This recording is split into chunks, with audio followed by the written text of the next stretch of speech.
ప్రకాశం జిల్లా దర్శి నియోజకవర్గంలో పలు అభివృద్ధి కార్యక్రమాల్లో మంత్రులు డోలా బాల వీరాంజనేయులు, గొట్టిపాటి రవికుమార్, పార్లమెంట్ సభ్యులు మాగుంట శ్రీనివాసరెడ్డి, ఎమ్మెల్యేలు పాల్గొన్నారు. దర్శి టీడీపీ ఇన్ఛార్జ్ గొట్టిపాటి లక్ష్మి ఆధ్వర్యంలో దర్శిలోని ఎగ్జిక్యూటివ్ ఇంజనీర్ ఆపరేషన్ కార్యాలయం, ముండ్లమూరు మండలంలోని ఉల్లగల్లు, పసుపుగల్లు విద్యుత్ సబ్స్టేషన్లకు భూమి పూజ చేశారు.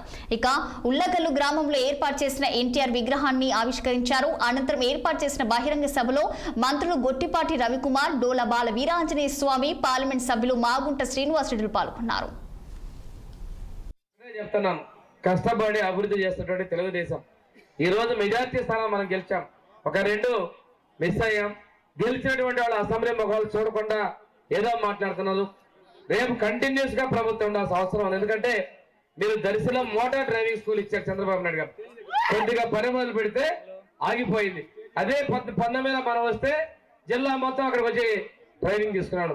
మొన్ననే ముఖ్యమంత్రి గారు తిరిగి ఆ మోటార్ డ్రైవింగ్ స్కూల్ కి కొత్తగా మళ్ళీ మంజూరు ఇచ్చారు. తొందరలోనే మొదలు పెట్టబోతా ఉన్నారు. దొంగ పనులు చేయటం, పార్టీలు పెట్టడం ఇవాళ వేరు. ఆ రోజు ముఖ్యమంత్రి అంజీ గారికి అవమానం జరిగిందని చెప్పి, తెలుగుడికి ఈ గౌరవం లేదా అని చెప్పి, తెలుగుడికి గుర్తింపు లేదా అనే ఉద్దేశంతో వాళ్ళు పార్టీ పెట్టడమే కాకుండా ఆ రోజు అందరు నవ్వారు. సినిమాలు చేసుకునేకి రాజకీయం తెలుసని. రాజకీయ రంగంలో కానీ సినిమా రంగంలో కానీ ఎన్టీఆర్ పోటీ ఇంకెవరు లేడు ఈ ప్రపంచంలో. అది ఎన్టీఆర్ అంటే. అలాంటి గొప్ప వ్యక్తి ఎన్టీ రామారావు అన్నమాట. తర్వాత రాజకీయాల్లో రావటం, ₹2 కిలో ఇవ్వటం, అది ప్రపంచంలోనే